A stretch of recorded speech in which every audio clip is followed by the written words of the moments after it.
Yes, of course. No problem. Happy to help. How many times today have you said yes when every single part of your brain, your gut, and your soul was screaming no? How many favors have you agreed to? How many extra projects have you taken on? How many social events have you attended? Not because you wanted to, but because you felt you had to. Because the alternative, the idea of saying no, felt terrifying. It felt like conflict. It felt like disappointing someone. It felt dangerous. You tell yourself you're just being nice. You're a good friend, a dedicated employee, a supportive partner, but there's a cold, hard knot of resentment building in your stomach. You feel unseen, overdrawn, and completely exhausted. You aren't just nice, you are trapped. And the trap isn't your boss, or your friends, or your family. The trap is inside your own mind. It's a complex, sophisticated, and deeply programmed survival mechanism. This video isn't another self-help guide on 5 ways to be nicer. This is a deep dive analysis, a psychological autopsy of the disease to please. We are going to explore why your brain is hardwired to please others, even when it is actively, measurably, and painfully destroying your life. What if I told you this niceness is a relic, a piece of ancient mental software that once kept you alive, but is now corrupting your entire operating system? Stay with me, because in the next 20 minutes, we are not just going to diagnose the problem, we are going to find the cure.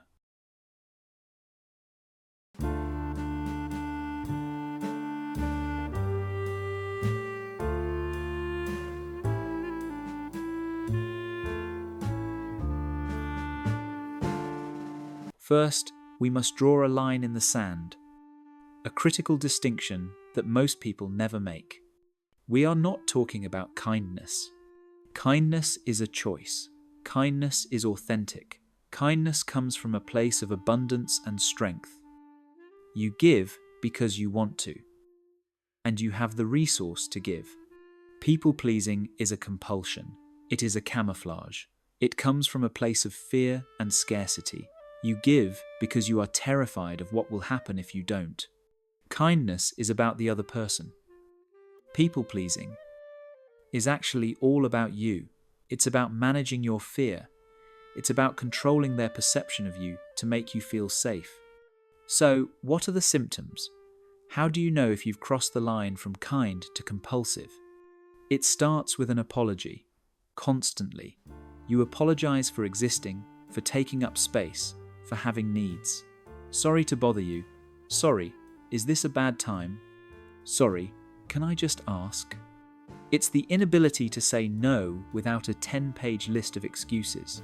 A simple "no, I can't" feels as impossible as climbing Everest. You have to invent a sick relative, a broken-down car, a spontaneous plague, because to a people-pleaser, no is a dirty word. It feels like an act of aggression. It's the physical discomfort of conflict. This is a big one.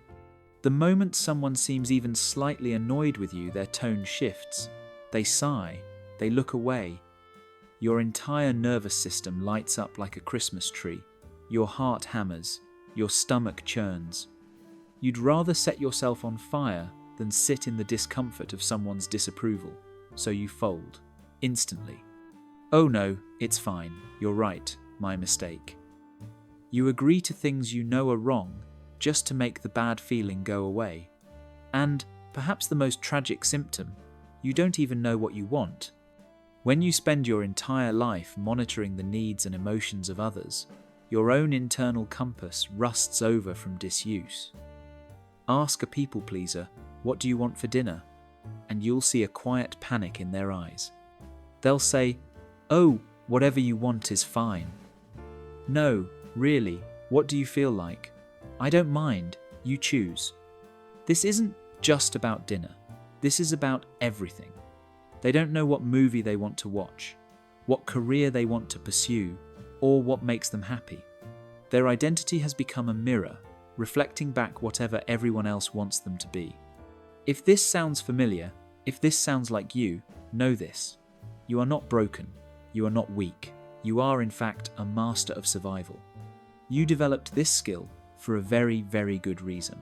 And to understand why it's so hard to stop, we have to go back to where it all began. This isn't a personality flaw. This is an adaptation. Your people-pleasing is a complex tapestry woven from three main threads: your childhood, your evolution, and your trauma. Let's start with the good child blueprint. Many people-pleasers grew up in homes where love and safety were not guaranteed. They were conditional. Maybe you had a parent who was emotionally volatile. You walked on eggshells, constantly scanning their mood. Was it a good day or a bad day? Your job was to be the perfect, quiet, easy child. Don't make waves, don't have needs, be the good one to keep the peace. Your pleasing wasn't nice. It was necessary for stability. Maybe you had a parent who was depressed, absent, or an addict. You had to become the little adult. You took on the responsibility for their happiness. You learned that your needs were a burden. If you were sad, you were told you were too sensitive. If you were angry, you were being difficult. So you learned to suppress. You learned to perform. You learned that love was something you earned by being useful, invisible, or perfect. You became a human tuning fork, vibrating to the emotional frequency of everyone around you, desperate to hit the right note that would finally make you feel safe and loved. This is critical. You were rewarded for this behavior. Teachers loved you. You were the helper. Your parents, in their own way, praised you for being so mature and no trouble at all. You built an entire identity around being the one who holds it all together. The problem is, that identity was built on a lie. The lie that your needs don't matter. But it goes deeper. This isn't just about one family. This is about the entire human family. For hundreds of thousands of years, we lived in small, hunter-gatherer tribes. In this environment, your literal survival depended on social cohesion. If the tribe ostracized you, you were dead. It wasn't an abstract social fear. It was a death sentence. You'd have no food, no protection, no warmth. Our brains evolved in a world where social rejection equals physical death. Fast forward to today. Your brain, in many ways, hasn't gotten the memo. When your boss criticizes you in a meeting, or a friend sends you a K text, your ancient reptilian brain doesn't just register social discomfort. It registers mortal danger. That jolt of panic you feel? That's the ancient alarm bell. Fix it, apologize, agree with them, do whatever it takes. Don't get kicked out of the cave. Your people-pleasing is an evolutionary hangover. It's your brain's ancient, outdated survival code running on 21st century hardware. And this brings us to the third, and perhaps most powerful, root cause: the fawn response. You've heard of fight or flight. When faced with a threat, you either attack it or you run from it. You've probably also heard of freeze, like a deer in headlights. You become immobile. But in the 1,990 seconds, pioneering trauma therapist Pete Walker identified a fourth crucial response: fawn. The fawn response is what you do when fighting isn't an option and running isn't an option. This happens most often in childhood. With a threat, you cannot fight or flee, because the threat is your caregiver, the source of your survival. So, what do? You fawn. You become as helpful, pleasing, and compliant as humanly possible. You try to befriend the threat. You anticipate its needs. You mirror its emotions. You essentially try to say, "Look, I am not a threat. I am useful to you. Please don't hurt me." This is the core of the most entrenched people-pleasing. It's not a choice. It's a deep, autonomic, nervous system level trauma response. You learn to merge with the aggressor to survive. And now, as an adult, Any hint of conflict triggers that same response. Your partner raises their voice, and you don't just hear an argument. Your nervous system hears the original threat. And you fawn. You abandon your own position, your own feelings, your own reality, and you merge with theirs until the threat is neutralized. You call it compromise. Your nervous system calls it survival. So, you have this perfect storm, a childhood blueprint that taught you love is conditional, an evolutionary program that screams rejection is death, and a trauma response that says appeasement is safety. Is it any wonder you can't say no? Is it any wonder this habit is so hard to break? But it is a habit, and it's one that comes with a price that is far higher than you realize. We're about to dive into the true cost of people-pleasing, and then the escape plan. But let me just pause here. If this analysis is resonating with you, if you're finding value in this deep dive, consider subscribing to the channel. We don't do surface-level advice here. We go deep into the psychology of why we are the way we are, so we can find real solutions. Hit that subscribe button, and you won't miss what's coming next. Alright, let's talk about the cost.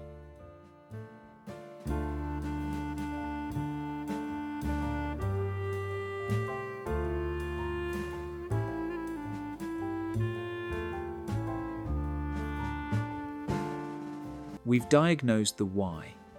Now, let's look at the what. What is the actual cost of being the nice one all the time? The first, and most corrosive, cost is resentment.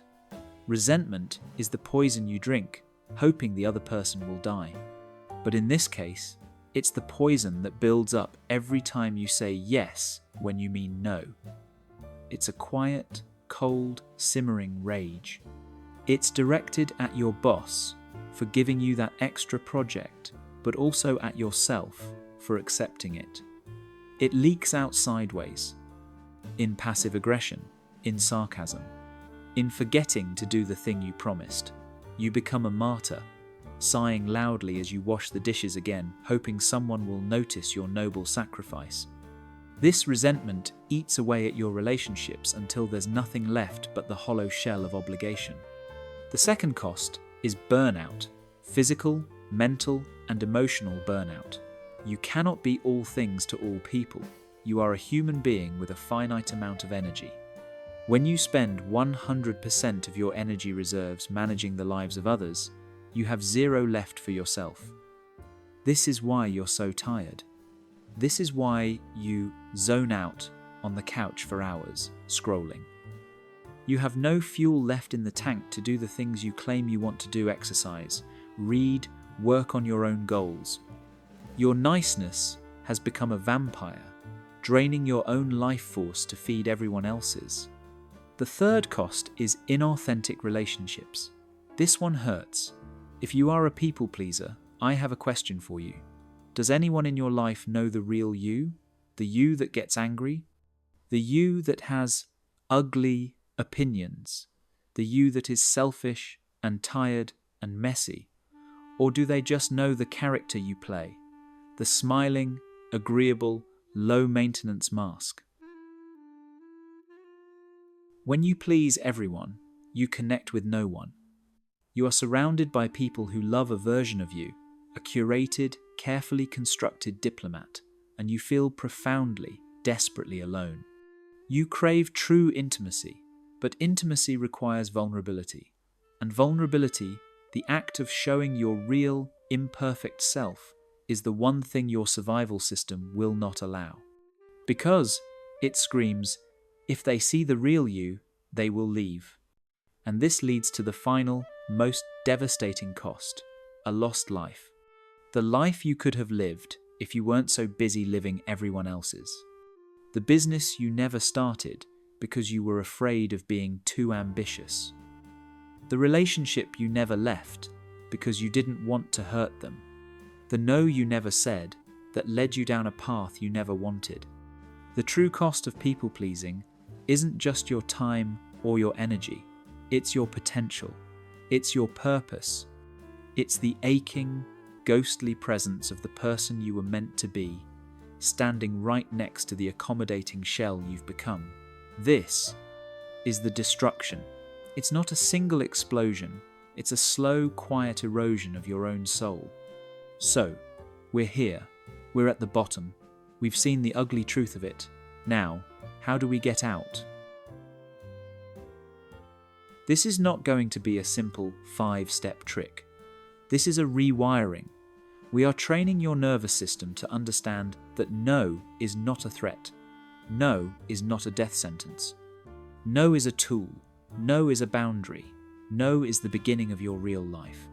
We're going to start small. This is not about going to your boss tomorrow and quitting in a blaze of glory. That's fight mode, and it's just as reactive as fawn. This is about calm, conscious, chosen action. Strategy 1. The power of the pause.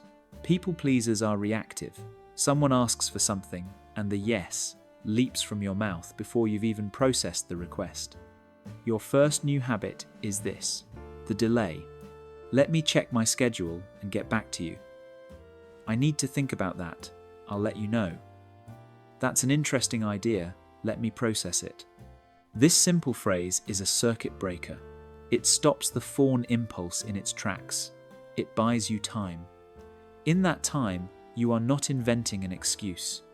You are doing something radical. You are asking yourself, do I actually want to do this? Do I have the time? Do I have the energy?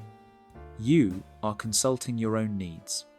This, by itself, is a revolution. Strategy 2. The sandwich or the honest no. When you're ready to say no, don't be a brute. But don't over-explain. Remember, your long, rambling excuses are just another form of people-pleasing. They're asking for absolution for your no. You don't need it. Try the sandwich positive, no positive. Hey, thanks so much for thinking of me for this project. I'm honored. The yes. Unfortunately, I just don't have the capacity to give it the attention it deserves right now. The no, I'm cheering for you and I hope it's a huge success. The yes. Or, my favorite, the honest, simple no, I'm not able to help you with that. That's it. That's the whole sentence. It's clean. It's respectful. It is not mean. It will feel unbelievably uncomfortable the first 10 times you do it. Which brings us to the most important strategy. Strategy 3. Redefining guilt. The moment you say no, you are going to be flooded with guilt. Your brain will scream, "You've made them mad. You're selfish. You're a bad person." This is the withdrawal. This is the old programming, the fawn response, having a temper tantrum. Here is the new truth you must internalize. That feeling of guilt is not a sign that you did something wrong. Read that again. The guilt is a symptom of your recovery. It's your nervous system's old alarm bell ringing out of habit. Your job is to learn to sit with that discomfort, to breathe through it, to not immediately call them back and say, okay, I'll do it. Your job is to tolerate your own discomfort instead of forcing yourself to tolerate resentment. It's about choosing the right kind of pain. The pain of guilt is temporary. It's growth. The pain of resentment is chronic. It's decay. Choose the pain of growth. Let's go back to that room. Back to that child walking on eggshells. Back to that ancient human terrified of being kicked out of the tribe. Back to that fawn response that just wanted to make the threat go away. We need to understand something about them. They did their job. That survival mechanism, it worked. It got you here. It kept you safe when you were small and vulnerable. You should be grateful for that piece of programming. It was a masterpiece of survival. But you're not in that room anymore. You are not a helpless child. And the threats you face today, a disappointed friend, an annoyed boss, are not saber-toothed tigers. They are not a death sentence. Your old brain just hasn't gotten the update. So, it's time to give it one. It's time to tell your nervous system, consciously, that you are safe. You are a capable adult. You can handle someone's disappointment. You can survive their disapproval. You are no longer in mortal danger. Learning to say no is not an act of aggression. It is an act of self-preservation. It's not about being less nice. It's about being more honest. It is the only way to build relationships that are real. It is the only way to build a life that is yours. The change won't happen overnight. You will slip up. You will say yes and kick yourself for it. That's okay. This is a practice. But it starts with one pause, one "let me get back to you," one "know that you survive." And you will realize in that moment that the world didn't end. They didn't abandon you. You are still here. And for the first time, you are finally, truly here for yourself. The first no isn't to them. It's a yes to your old self, a yes to the life that's been waiting for you to show up. The change won't happen overnight. You will slip up. You will say yes and kick yourself for it. That's okay. This is a practice. But it starts with one pause, one "let me get back to you," one "know that you survive." And you will realize in that moment that the world didn't end. They didn't abandon you. You are still here. And for the first time, you are finally, truly here for yourself. The first no isn't to them. It's a yes to your old self, a yes to the life that's been waiting for you to show up. And now I want to hear from you. This is a community of people learning to be more honest. In the comments below, I want you to share one small no you're planning to give this week. Or share the biggest lesson you've learned about your own people-pleasing. Let's read and support each other's stories. Thank you for watching.